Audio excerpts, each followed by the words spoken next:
This episode is sponsored by Kerkering Barberio, your trusted partner in tax, audit, and outsourced accounting services. Serving Sarasota, Manatee, and the greater Tampa Bay area for over 50 years, KB helps clients achieve their personal and business goals. Visit kbgrp.com to learn more. Hello and welcome to the Business Observer from the Corner Office podcast. I'm Read Corley, producer of this podcast, and today we're switching it up a little bit. I'm going to be interviewing the writing wonderkind, the managing maestro. He's the one you call when your business story needs to be told. He's the one, the only host of this podcast, Mark Gordon, managing editor of the Business Observer. Mark, how's it going today? Reed, it's going amazing, although I'm a little nervous about this, but wow, that was an awesome intro. You're hired. I like it. Well, thank you, Mark. I can't take your position being the host of this podcast, but it's nice to get in front of the camera every once in a while, and I'm excited for the audience to learn a little bit more about you, as you've told us so much about other people. Excellent. This is a good idea. This is your idea. I love it. I mean, I could take credit for it, but I won't. But excellent idea. I'm excited to get into this conversation of opposite day here in early January 2025 for the From the Corner Office podcast. Yes, sir. All right. So, many of our listeners know a little bit about you, Mark, but for those who are unfamiliar with you, why don't you start from the beginning and tell us about getting started as a writer, why you wanted to become a writer, your first jobs, and kind of your path to the Business Observer.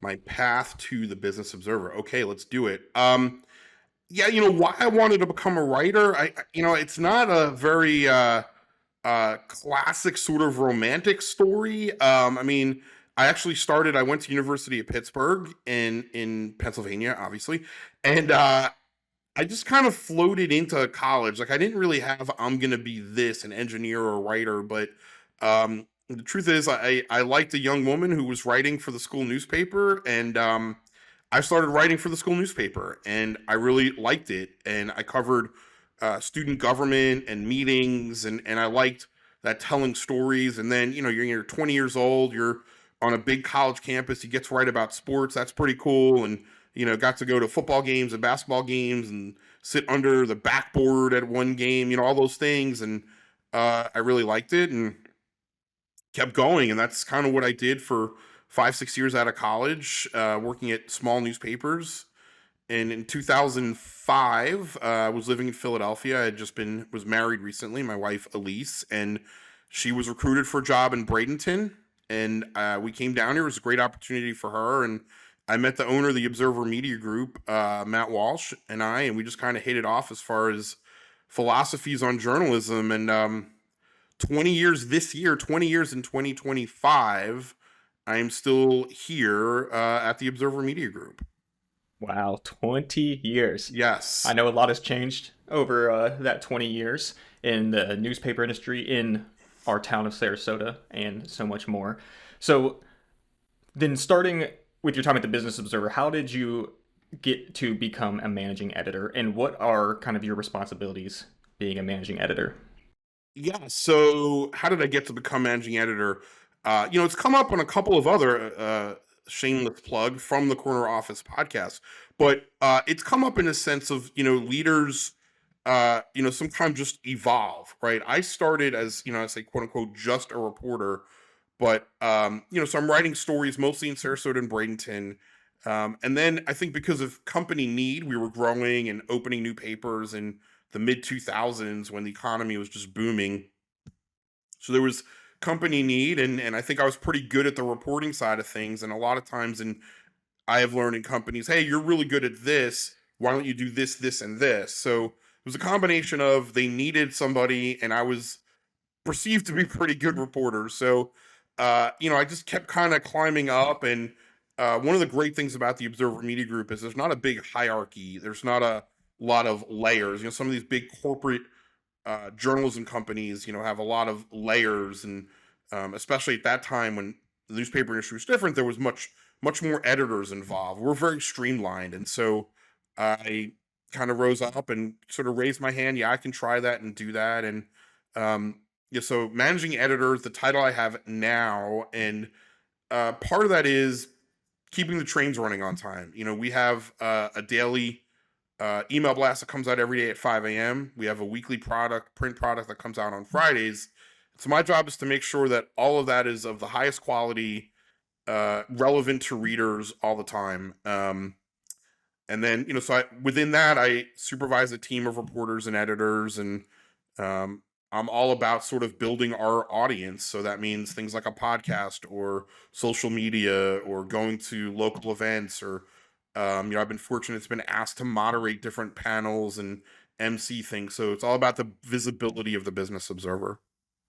All right, and for those of you who are not subscribed to the emails from the Business Observer, that is probably it's my favorite email that I get every single morning because you guys do such a good job of putting the most important story in the headline and it really grabs your attention. And I know you guys have experienced a lot of success with that daily email that goes out there. And it's a popular saying that success breeds the opportunity to do more of what you were successful at. But in your case, becoming a leader instead of an editor, you kind of take on some more responsibilities, managing people, as opposed to just writing the stories. So what was some of the learning curves that came with starting to manage people? And then what are some of like your big leadership lessons you've learned along the way? The biggest learning curve, and it's a lesson as well, but the biggest learning curve, and it's something I learned from my editor, Kat Wingert, was be pragmatic.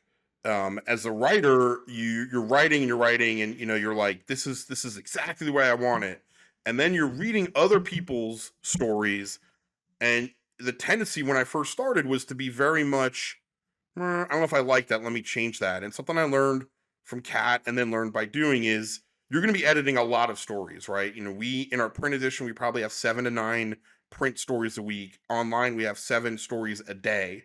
So you're going to be editing. That's a lot. You're not going to be going in and gumming up the works. And I would have said it this way. So it's be pragmatic, and sort of try and keep that writer's voice as much as possible. Don't make it your own. So sort of step out of it. You're not the writer of that story, you're the editor. That was a big learning curve. And then leadership lessons. I think it's as I've learned from people on this podcast, the lesson that I constantly learn is, I guess it's 3 things, but it's never assume. Never assume that people know and understand exactly what you're saying, especially when you're supervising various people. Over communicate, which is like a cousin of never assume, would be the 2 big things. I remember I learned this big lesson I saw this from Matt Walsh, as I mentioned, the owner, the Observer Media Group. I was in a meeting with him years ago, with a bunch of reporters from all our papers, and I don't even remember what the issue was, but something had happened where somebody had written something and it just backfired on the paper. And I remember Matt saying something and saying at the end, "What is it you think I just said?" And there was 9 reporters in the room, and there were 8 or 9 different opinions about. To me, it was very clear what Matt was saying about checking sources, but it was unclear to them. So I learned that over communicate. Like, it's okay to keep saying, "You cool with that? You get that? Or are you comfortable with that?" So that's a big lesson I've learned. So that's some great leadership lessons. Now let's talk about some great stories. Over the course of your career writing stories, what is maybe like your favorite story that you've written for the Business Observer, or something that most powerful story, one that stands out to you in your history of writing?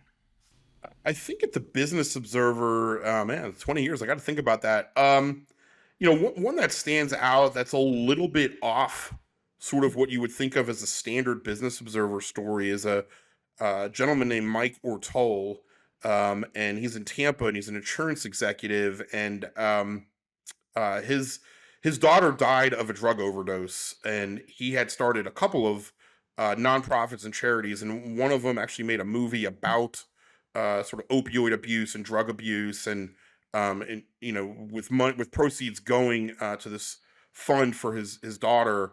And I got a lot of really interesting response from that. I should say part of that story was Mike was so transparent and open with me in an interview. He was, I'm this big wig executive of this major insurance company in Tampa, and I can solve $1 million deals or do $1 million deals, but I can't solve my daughter's drug addiction. And it had sort of had, to me, it resonated. This is like anybody can be in this situation. It's not just that stereotypical person on the street. And so that I think resonated with readers. I got a lot of comments on that. And I kind of we look for stories like that. You can't do them all the time. They're not always available. We do have a certain audience that we're writing toward, but that was a story I think resonated.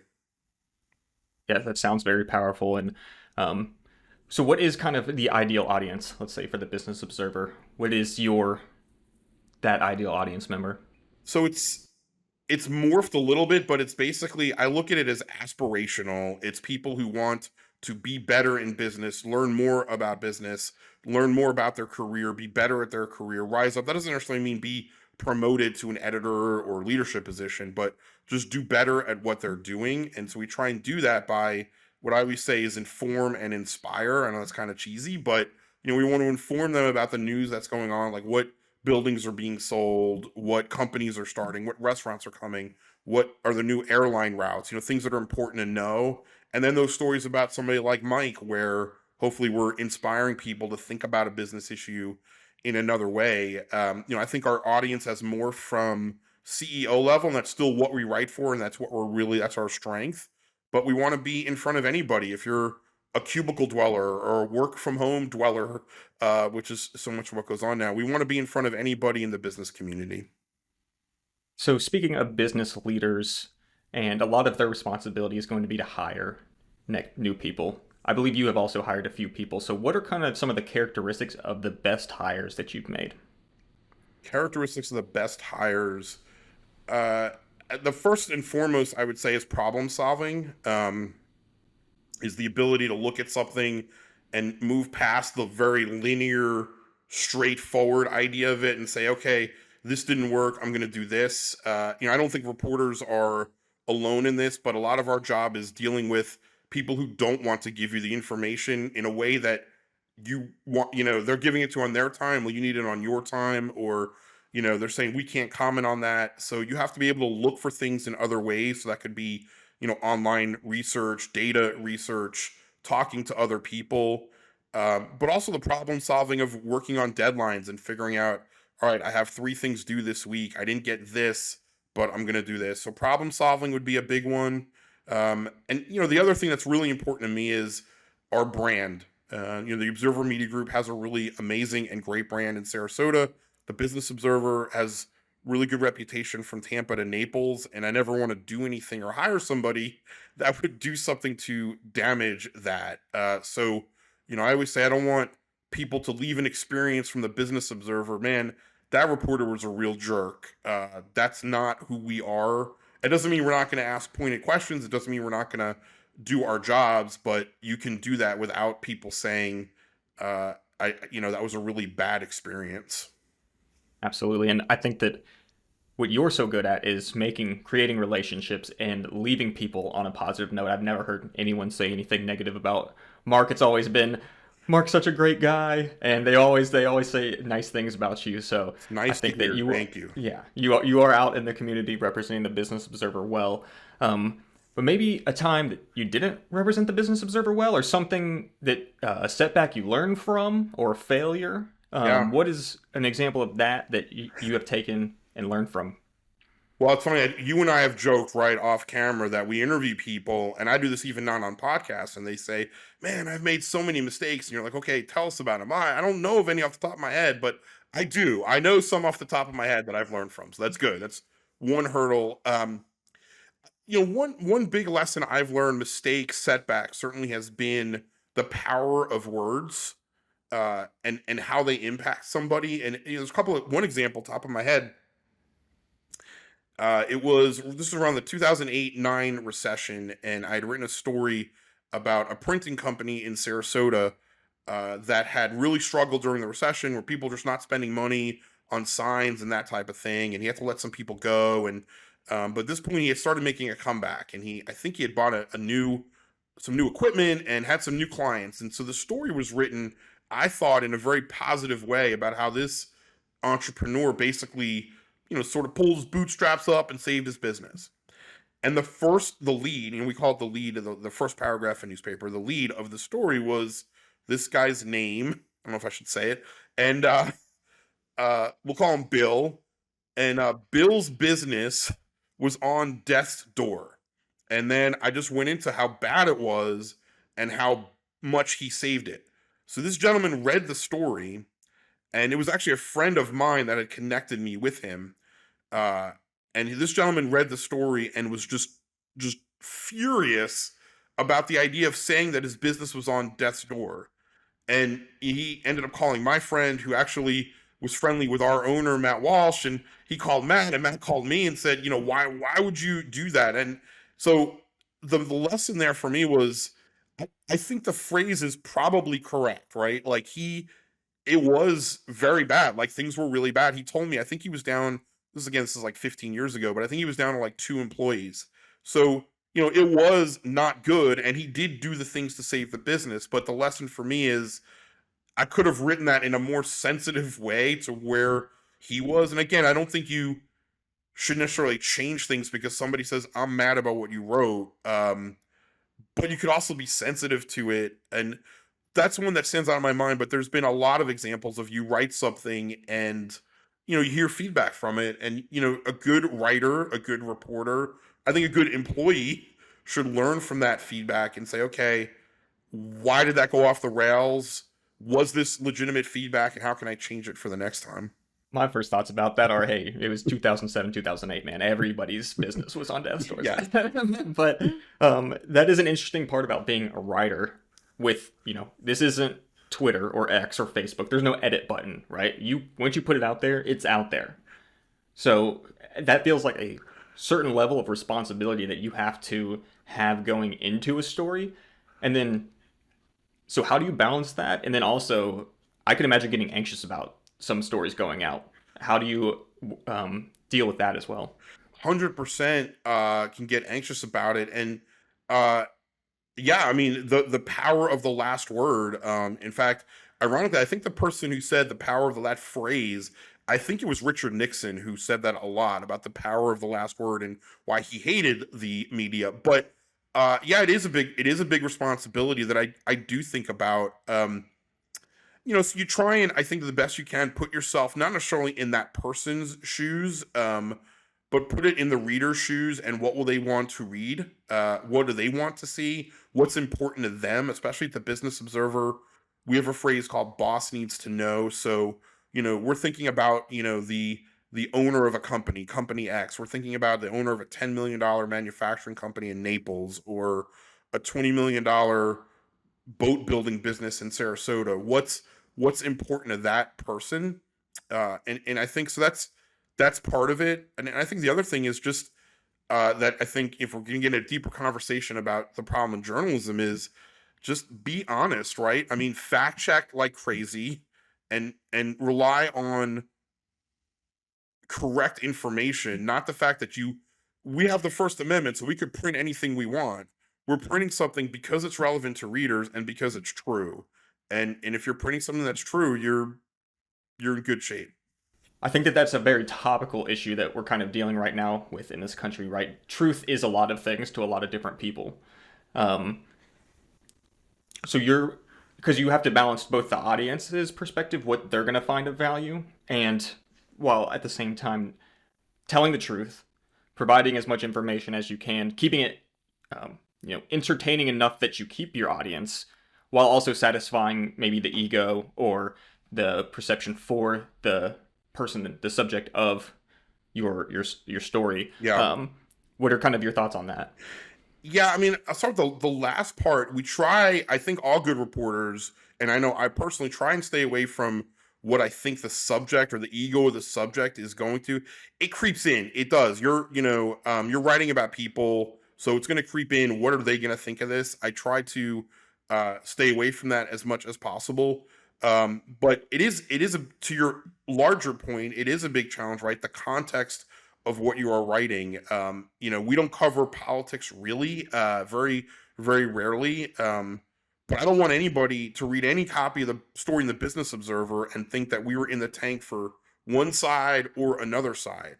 We're not cheerleaders, but I do want local businesses to succeed. Like, we are a pro-business, pro-capitalism, pro-free markets publication. That's one of the reasons I think I know that's one of the reasons we're successful, and I know it's one of the reasons that Matt Walsh started this newspaper in 1997. That's his mindset, and I agree with it. So we're sort of unabashedly there. But to your larger question, I think that is uh, a big balance in journalism is why are you writing? What is your audience? What is your message? What are you saying? And again, I think the context is just report facts. Don't spin it into trying to convince people A or B. Report the facts. Absolutely. And you mentioned Matt Walsh there, and you've mentioned him a few times. So I think that leads me to this question. Who are some of your mentors, maybe in this business and not in this business, and what have they taught you? I think mentors in this business, Matt definitely, Matt's ability, he's a sort of a classic entrepreneur.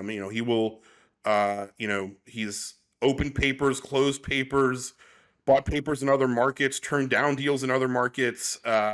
His ability to kind of see through things, see the forest through the trees, and say, this is what I think this story should be about, is I've learned from that. He's also an excellent writer.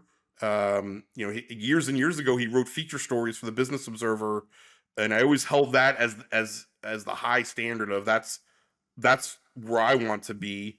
I would say another mentor for sure, journalism wise. Well, two people. One, I mentioned Kat Wingert, my editor, and sort of partner in crime at the Business Observer. She has a sign on the door of her office that talks about are we striving for excellence every day?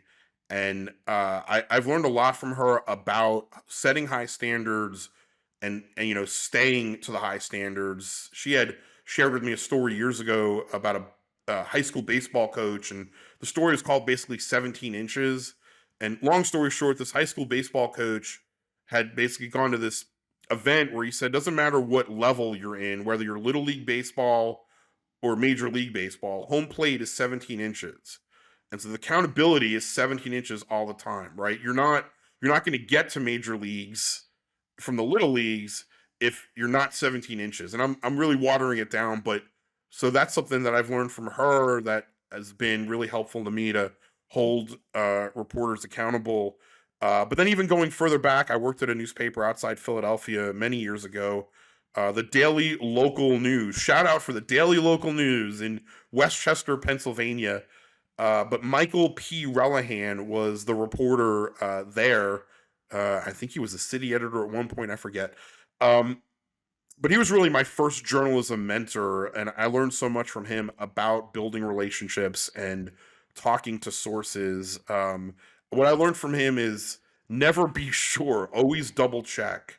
I learned from him at the end of an interview, say, hey, Reed, what else am I missing? What else didn't we talk about? Which is, a lot of reporters use that. I'm not unique in that, but I learned that from him. One quick story on him: he was an aggressive reporter, probably more aggressive than I've ever been.